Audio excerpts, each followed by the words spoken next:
அப்போ அடுத்ததாக மகர ராசி அன்பர்களை பார்ப்போம். மகர ராசி அன்பர்களுக்கு ஆரம்பமே சூரிய திசை, இரண்டாவது சந்திர திசை, மூன்றாவதாக செவ்வாய் திசை வருகிறது.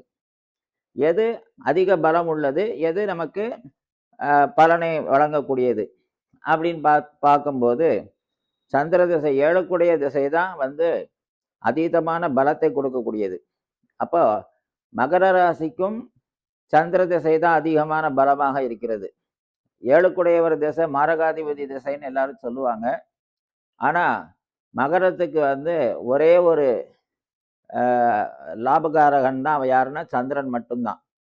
5, 10க்குடைய சுக்கிரன் அவ்வளவு தூரம் பலம் கிடையாது மகர ராசிக்கு.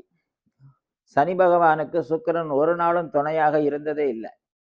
ஆனா சந்திரனும் சனியும் சேர்ந்தாலும் பார்த்தாலும் எப்படி இருந்தாலும் ஒருத்தர் இன்னொருத்தரோட மிங்கிள் ஆயிருவாங்க.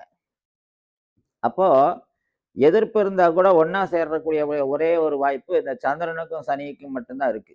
அப்போ மகர ராசி அன்பர்களுக்கு அதிர்ஷ்டகரமான திசைங்கிறது சந்திரனுடைய திசை, சந்திரனுடைய புக்தி, சந்திரனுடைய காலங்கள்.